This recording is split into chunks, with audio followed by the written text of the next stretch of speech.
Hi y'all, it's Kimberly here. Well, it is cold here in Texas. It is so cold. It's been very cold for the past couple of days, windy, cold, and today it's just cold. And we're expected to have about 4 to 8 inches of snow here, which it should be, we're right in the timeline for it to be occurring, but the sky's just real white like a snow sky.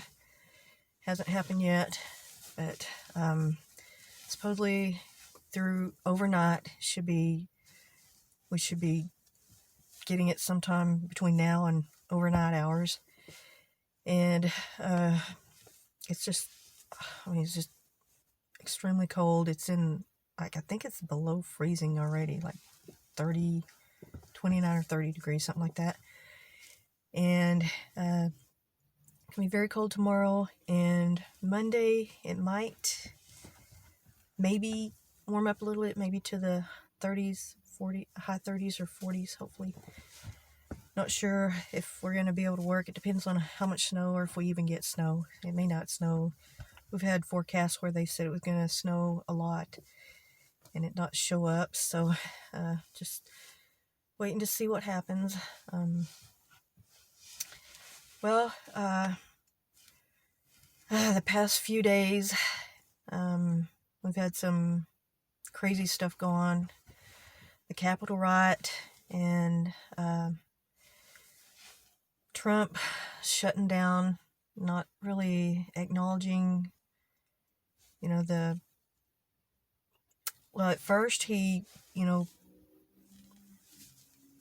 was, I don't want to use inflammatory words, but he was giving the speech, for people to congregate at the Capitol building, to go down there, and I don't want to put any kind of inflammatory words in it, but he had his little speech, and then after it all happened, he praised the supporters, and then later on that night he denounced them. So he's in a quandary, I think. There's calls for him to resign, and there's a call to have him impeached. I think that's actually being processed right now. The idea and just getting everything in the Congress, the inner workings of how they would impeach a president. And this will be his second impeachment if it does happen.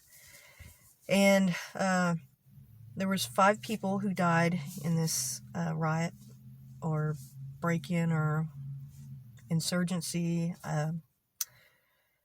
It hasn't been given an exact name. There's all kinds of names that they've been calling it: a coup, an insurgency, a break-in, a riot, all kinds of things.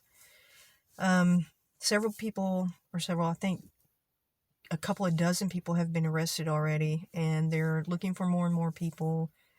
The FBI has the pictures of people, and they've been, thousands of people have been calling in tips and reporting people. One thing I want to say is really, really sad and tragic is one of the police officers was hit in the head with a fire extinguisher, trying to do his job, trying to defend our Capitol. And, when a president takes the oath, they take an oath of office to defend against enemies, both foreign and domestic.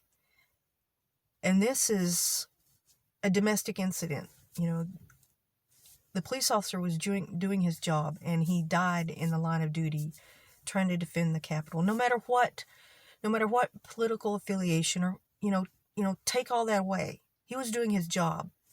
That's what we hire them for. That's what they get paid for, to defend that building and the people inside of it. And he gave his life for it.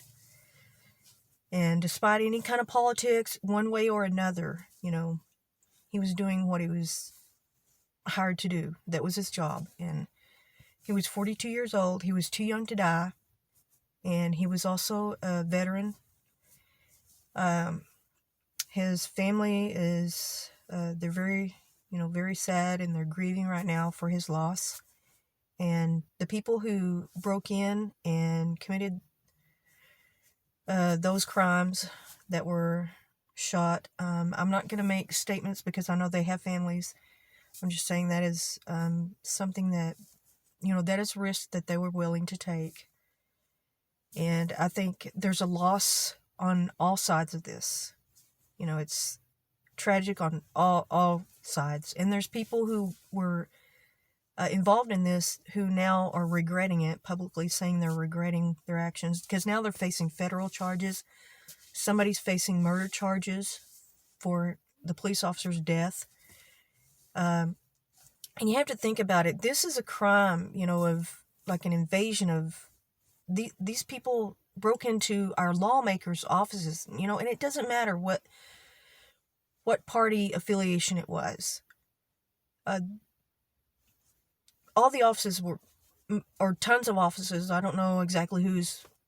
There's Nancy Pelosi, and I can't even remember.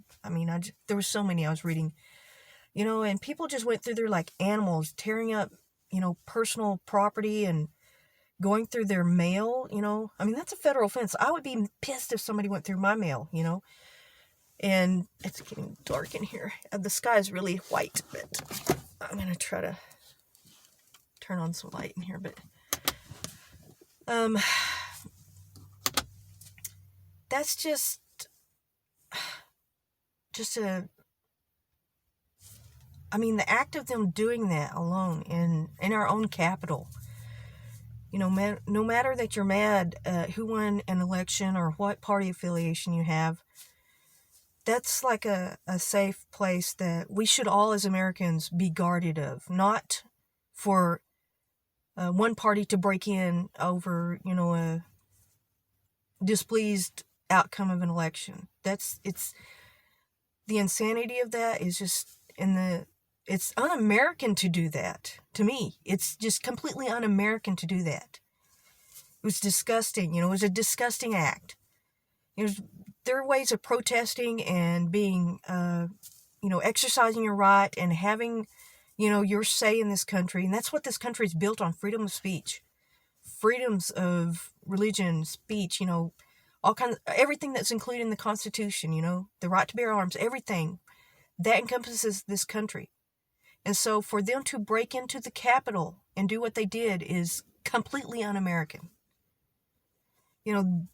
All these people that work in that building, all the Congress people, they have a right to express their opinion and to have their party heard through the Congress. That's what we elect them for, Whether we like one side or another, that defeats the purpose of freedom of speech. For them breaking in and destroying and going through their offices, they completely did the total opposite of what they preach and what they are, they're not practicing what they preach. They violated the sanctity of that Congress, of that Capitol building. It's mind-boggling. I can't fathom it. It's just ridiculous. That's just the most un-American thing I can think of, to break into the Capitol and destroy and to not respect the freedom of speeches that go on in that Capitol building. That's the epitome of freedom of speech, is that Capitol building, where we are allowed to get laws made and to vote and have our consent, for whatever we believe in, to be put forth by our representatives. And they totally didn't get it. They don't understand what that building represents for all of America. And it's just disgusting, that break-in is just horrible, and that so many people had to die for it. It's outrageous, And for our leader to turn a blind eye to it and just not take responsibility for the words that he said. There's, the power of words have so much power. The power of the pen or words are just, some of the most powerful tools in the world. and their actions belied their cause, the cause for freedom of speech, but then they committed that kind of act. It's just the total opposite of what they represent. It's just total stupidity, to do something like that. It's one thing if they would have had a protest or a march out there, I would have respected that. Even if I don't respect any particular group, there was a lot of groups involved in this. QAnon and Proud Boys were there, representatives, all different kinds. I'm not just Antifa.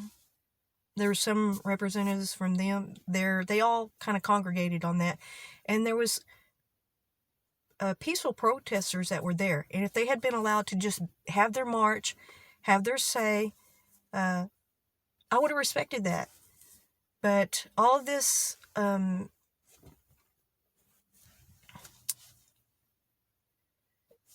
defiling the Capitol, doing what they did, it was just I have no respect for that at all. It was disgusting. And a peaceful protest is what this country is made of. Being able to protest what you think is wrong or what you don't believe in. But to do that was just utterly disgusting, Well, that's just my opinion. Unpopular or popular or whatever, I don't care. That's what I think, because I have the power to say that. I have the right to express my opinion. But I don't have to harm people or do something horrible in the process. You have the right to say what you feel, but you don't need to drag people into the streets or have some kind of violent or completely anti-American, just because you don't accept somebody's opinion or the outcome of election, to do something like that. We're not a third world country. We're the most, powerful country in the world. And this is the way that people acted when they didn't get their way in an election. They went the total wrong route to even if there was some kind of platform for them to really prove their point. Well, they did it wrong.